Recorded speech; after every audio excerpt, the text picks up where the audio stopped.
Punjab state ministerial union की ओर से 8 अक्टूबर से 18 अक्टूबर तक सभी कर्मचारियों द्वारा हड़ताल पर जाने का निर्णय लिया गया है।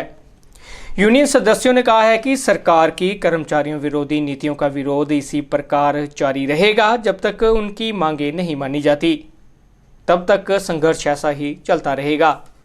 एक तो PSMUS की जी अज तो लगातार 18 तरीक तक कॉल दी गई है पेन डाउन स्ट्राइक की, ਉਹਦੇ चलते ਜਿਹੜਾ DC दफ्तर पठानकोट PSMU ਦੇ सद्दे ਦੇ ਉੱਪਰ ਜਿਹੜੀ ਪੈਨ ਡਾਊਨ ਸਟ੍ਰਾਈਕ ਕੀਤੀ ਅੱਜ ਤੋਂ, ਪਰ ਉਹਦੇ ਨਾਲ ਇੱਕ ਸਾਡਾ ਗੰਭੀਰ ਆਪਣਾ ਇੰਡੀਵਿਜੂਅਲ ਮਸਲਾ ਹੈ ਜਿਹਦੇ ਕਰਕੇ ਅਸੀਂ ਸਾਰੇ ਅੱਜ ਬਾਹਰ ਇਕੱਠੇ ਹੋ ਕੇ ਨਾਅਰੇਬਾਜ਼ੀ ਕਰ ਰਹੇ ਹਾਂ। ਉਹ ਮਸਲਾ ਇਹ ਹੈ ਕਿ ਸਾਡੇ 7 ਸਾਥੀ ਜਿਹੜੇ ਰਿਵਲਟ ਕਰਤੇ ਗਏ ਔਰ ਰੀਸਟਰਕਚਰਿੰਗ ਦੀ ਜਿਹੜੀ ਤਲਵਾਰ ਹੈ ਸਭ ਤੋਂ ਪਹਿਲਾਂ ਪਠਾਨਕੋਟ ਜ਼ਿਲ੍ਹੇ 'ਚ ਚਲਾਈ ਗਈ, ਜਿਹਦੇ ਰੋਸ ਵਿੱਚ ਅਸੀਂ ਅੱਜ ਨਾਅਰੇਬਾਜ਼ੀ ਬਾਹਰ ਨਿਕਲ ਕੇ ਕਰ ਰਹੇ ਹਾਂ।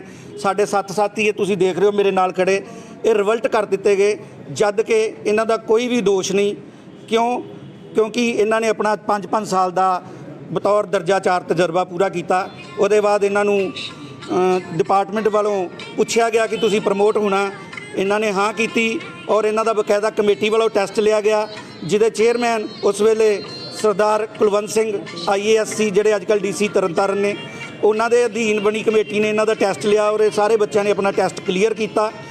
ਬਕਾਇਦਾ ਉੱਥੇ ਇੰਸਟ੍ਰਕਟਰ ITI ਦੇ ਆਏ ਪੇਪਰ ਚੈੱਕ ਕਰਨ ਲਈ, ਇਹ ਪਾਸ ਕੀਤੇ ਗਏ ਔਰ 4-4 ਸਾਲ ਇਹਨਾਂ ਨੂੰ ਕਲਰਕ ਬਣੇ ਹੋ ਗਏ ਆ, ਆਪਣਾ ਤਜਰਬਾ ਪੂਰਾ ਕਰ ਚੁੱਕੇ ਆ ਕਲਰਕ ਦਾ। ਇਹਨਾਂ ਦਾ ਪ੍ਰੋਵੀਜ਼ਨ ਪੀਰੀਅਡ ਮੁੱਕ ਚੁੱਕਾ। ਉਸ ਤੋਂ ਬਾਅਦ ਇੱਕ ਨਿੱਕੀ ਜਿਹੀ ਸ਼ਿਕਾਇਤ ਪਵਾ ਕੇ ਤੇ ਇਹਨਾਂ ਨੂੰ ਰਿਵਲਟ ਕਰ ਦਿੱਤਾ ਗਿਆ, ਜਦੋਂ ਕਿ ਬਿਲਕੁਲ ਨਹੀਂ ਬਣਦਾ, ਨਾ ਰੂਲਾਂ ਦੇ ਆਧਾਰ 'ਤੇ ਨਾ ਕਾਨੂੰਨ ਦੇ ਆਧਾਰ 'ਤੇ। ਇਹਨਾਂ ਨਾਲ ਬਿਲਕੁਲ ਸਰਾਸਰ ਧੱਕਾ ਹੋਇਆ, ਜਿਹਦੀ ਅਸੀਂ ਨਿਖੇਧੀ ਕਰਦੇ ਹਾਂ ਔਰ ਜਿਹਦੇ ਚਲਦੇ ਅਸੀਂ ਅੱਜ ਸਾਰੇ ਇੱਥੇ ਨਾਅਰੇਬਾਜ਼ੀ ਕਰ ਰਹੇ ਹਾਂ। ਇਹਨਾਂ ਦੇ ਰਿਵਲਟ ਹੋਣ ਤੋਂ ਬਾਅਦ ਕਿਆ ਤੁਸੀਂ ਪ੍ਰਸ਼ਾਸਨ ਨਾਲ ਇਹ ਮਸਲਾ ਡਿਸਕਸ ਕੀਤਾ? ਬਿਲਕੁਲ ਜੀ, ਅਸੀਂ ਕਈ ਵਾਰੀ ਗਏ ਹਾਂ ਪਰ ਸਾਡੀ ਕੋਈ ਸੁਣਾਈ ਨਹੀਂ ਹੋਈ। ਜਦੋਂ ਸੁਣਾਈ ਨਹੀਂ ਹੁੰਦੀ ਬੰਦਾ ਉਦੋਂ ਹੀ ਸੜਕਾਂ 'ਤੇ ਆਉਂਦਾ ਜੀ, ਉੱਦਾਂ ਬੰਦਾ ਕਦੀ ਸੜਕਾਂ 'ਤੇ ਨਹੀਂ ਆਉਂਦਾ। ਜੇ ਪ੍ਰਸ਼ਾਸਨ ਦੇ ਆਪਣੇ ਮੁਲਾਜ਼ਮਾਂ ਦਾ ਇਹ ਹਾਲ ਹੈ ਤੇ ਬਾਕੀਆਂ ਦਾ ਕੀ ਹਾਲ ਹੋਏਗਾ? ਅਸੀਂ ਕੁਝ ਨਹੀਂ ਕਹਿ ਸਕਦੇ ਜੀ, ਅਸੀਂ ਇੰਨੇ ਮਜਬੂਰ ਹਾਂ ਕਿ ਅਸੀਂ ਕੀ ਦਸੀਏ ਕੀ ਨਾ ਦਸੀਏ। ਸਿਆਣੇ ਕਹਿੰਦੇ ਆ ਕਿ ਝੱਗਾ ਚੁੱਕਿਆ ਆਪਣਾ ਹੀ ਢਿੱਡ ਨੰਗਾ ਹੁੰਦਾ, ਸਾਡਾ ਵੀ ਅੱਜ ਉਹੀ ਹਾਲ ਚੱਲ ਰਿਹਾ।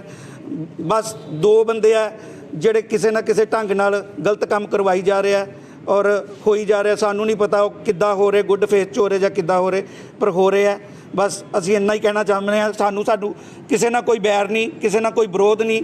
ਸਾਡੇ ਅਫਸਰ ਨੇ, ਅਸੀਂ ਉਹਨਾਂ ਦੇ ਅਧੀਨ ਕੰਮ ਕਰਨਾ, ਉਹਨਾਂ ਦੇ ਨਾਲ ਕੰਮ ਕਰਦੇ ਹਾਂ। ਔਰ ਕਈ ਵਾਰ ਇਹ ਜ਼ਿਲ੍ਹਾ ਜਿਹੜਾ ਪਹਿਲੇ ਨੰਬਰ 'ਤੇ ਸਾਡੇ ਕੰਮ ਨਾਲ ਹੀ ਰਿਹਾ। ਕੋਵਿਡ ਦੇ ਦਿਨਾਂ ਜਦੋਂ ਲੋਕ ਘਰਾਂ 'ਚ ਸੁੱਤੇ ਸੀ, ਇਹ ਸਾਥੀ ਦਿਨ ਰਾਤ ਇੱਥੇ ਕੰਮ ਕਰ ਰਹੇ ਸੀ, ਜਿੱਦਾਂ ਤੇ ਅੱਜ ਰਿਵਰਸ਼ਨ ਦੀ ਤਲਵਾਰ ਲਟਕੀ ਹੈ।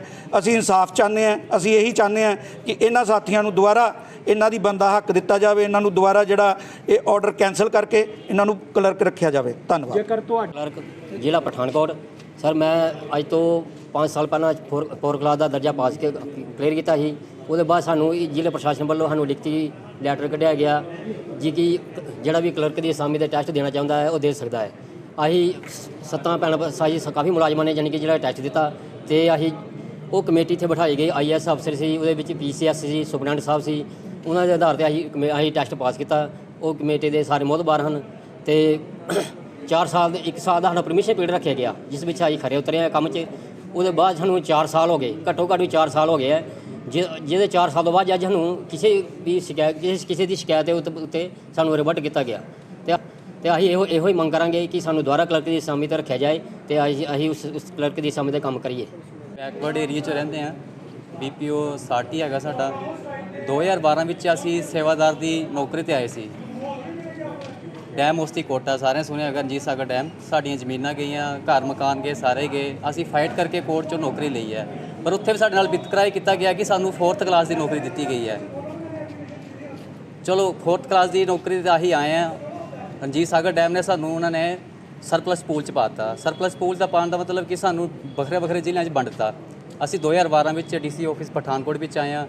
ਇੱਥੇ ਆਉਣ 'ਤੇ ਵੀ ਸਾਨੂੰ 2 ਮਹੀਨੇ ਸਾਡੇ ਨਾਲ ਵਿਤਕਰਾ ਕੀਤਾ ਗਿਆ ਔਰ 2012 ਵਿੱਚ 6ਵੇਂ ਮਹੀਨੇ ਦੇ ਵਿੱਚ ਸਾਨੂੰ ਸੇਵਾਦਾਰ ਦੀ ਨੌਕਰੀ ਇਹਨਾਂ ਨੇ ਜੁਆਇਨ ਕਰਵਾਈ। 2012 ਤੋਂ ਲੈ ਕੇ 17 ਦੇ ਵਿੱਚ ਸਾਡਾ 5 ਸਾਲ ਦਾ ਤਜਰਬਾ ਪੂਰਾ ਹੋਇਆ ਸੇਵਾਦਾਰ ਦਾ, ਅਤੇ ਪ੍ਰਸ਼ਾਸਨ ਵੱਲੋਂ ਸਾਨੂੰ ਲਿਖਿਆ ਗਿਆ ਕਿ ਜੇ ਤੁਸੀਂ ਆਪਣੇ ਸੇਵਾਦਾਰ ਤੋਂ ਮਤਲਬ ਕਿ 3 ਕਲਾਸ ਜਾਂ ਕਲਰਕ ਦੀ ਪੋਸਟ 'ਤੇ ਆਉਣਾ ਚਾਹੁੰਦੇ ਹੋ ਤਾਂ ਜਿਹੜੇ ਹੈਗੇ ਉਹ ਆਪਣਾ ਟੈਸਟ ਦੇਣ ਲਈ ਆਪਣਾ ਲੈਟਰ ਲਿਖ ਸਕਦੇ ਹੋ। ਅਸੀਂ ਇਹਨਾਂ ਸਾਨੂੰ ਲੈਟਰ ਕੱਢੀ ਹੈ, ਅਸੀਂ ਉਸ 'ਤੇ ਆਪਣਾ ਸੁਝਾਅ ਦਿੱਤਾ ਕਿ ਇਹ ਦੇਣਾ ਚਾਹੁੰਦੇ ਹਾਂ। 2017-18 ਦੇ ਵਿੱਚ ਅਸੀਂ ਕਲੈਰੀਕਲ ਦਾ ਟਾਈਪਿੰਗ ਟੈਸਟ ਦਿੱਤਾ ਇੰਗਲਿਸ਼ ਪੰਜਾਬੀ। ਉਹ ਮਾਨਯੋਗ ਡੀਸੀ ਸਾਹਿਬ ਦੇ ਹੁਕਮਾਂ ਅਨੁਸਾਰ ਸਾਰੀ ਕਮੇਟੀ ਬਣੀ ਹੈ। ਆਈਟੀਆਈ ਇੰਸਪੈਕਟਰ ਸੀ ਵਿੱਚ, ਹੋਰ ਸਾਰੇ ਅਫਸਰ ਪੀਸੀਐਸ ਇਹਨਾਂ ਦੀ ਕਮੇਟੀ ਬਣੀ ਹੈ। ਉਹਨਾਂ ਦੀ ਹਾਜ਼ਰੀ ਦੇ ਵਿੱਚ ਅੰਦਰ ਅਸੀਂ ਟੈਸਟ ਦਿੱਤਾ। ਟੈਸਟ ਅਸੀਂ ਕੁਆਲੀਫਾਈ ਕੀਤਾ, ਪਾਸ ਕੀਤਾ। ਉਹਨਾਂ ਸਾਰੀ ਕਮੇਟੀਆਂ ਦੇ ਸਾਈਨ ਸੀਗੇ ਵਿੱਚ, ਜਿਨ੍ਹਾਂ ਦੀ ਹਾਜ਼ਰੀ ਵਿੱਚ ਅਸੀਂ ਟੈਸਟ ਪਾਸ ਕੀਤਾ ਆ। ਉਸ ਤੋਂ ਬਾਅਦ ਅਸੀਂ ਉਹਨਾਂ ਨੇ ਸਾਡੀ ਸਾਡੀ ਜਦੋਂ ਪ੍ਰਮੋਸ਼ਨ ਹੋਈ ਹੈ, ਉਹਨਾਂ ਨੇ ਸਾਨੂੰ ਬ੍ਰਾਂਚਾਂ ਵੰਡਤੀਆਂ 2018 ਦੇ ਵਿੱਚ। ਉਸ ਤੋਂ ਬਾਅਦ 18 ਤੋਂ ਲੈ ਕੇ ਹੁਣ 21 ਦੇ ਵਿੱਚ ਇੱਕ ਸ਼ਿਕਾਇਤ ਕਰਤਾ ਸੀ, ਕਿਉਂਕਿ ਉਹ ਸ਼ਿਕਾਇਤ ਕਰਤਾ ਉਹ ਹੈ ਕਿ ਉਸਨੇ ਆਪਣਾ ਪੰਜਾਬੀ ਟੈਸਟ ਜਾਂ ਇੰਗਲਿਸ਼ ਟੈਸਟ ਉਹਨੇ ਪਾਸ ਨਹੀਂ ਕੀਤਾ। 2 ਵਾਰ ਉਹਨੇ ਟੈਸਟ ਦਿੱਤਾ ਔਰ 2 ਵਾਰ ਉਹ ਟੈਸਟ ਫੇਲ ਹੋਇਆ। ਉਹਨੇ ਛੋਟੀ ਦੀ ਗੱਲ ਪਿੱਛੇ ਸ਼ਿਕਾਇਤ ਪਾਤੀ।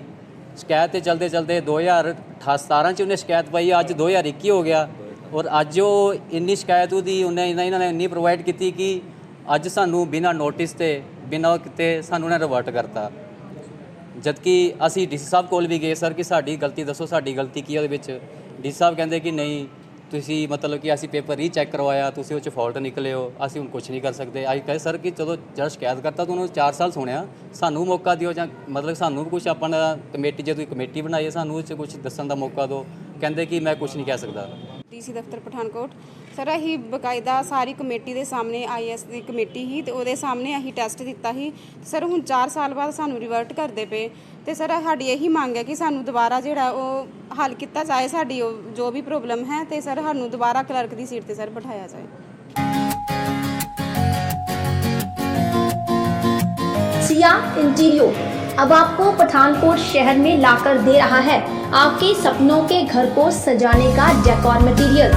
सिया इंटीरियर यहाँ आपको मिलेगा खूबसूरत furniture, drawing and living room decorative interior और भी बहुत कुछ जो आपके ड्रीम हाउस को बनाएगा सबसे खास, क्योंकि आपका घर खूबसूरत फर्नीचर और इंटीरियर के बिना अधूरा है।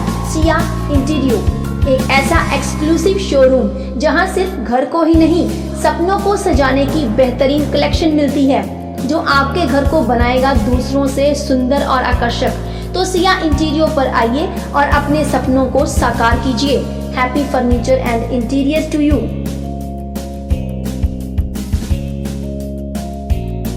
Ragi Home Decor.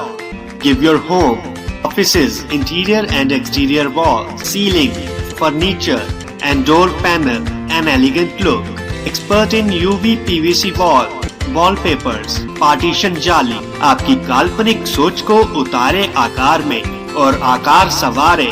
Ward number 11 near novelty mall, Mamun road, Pathankot.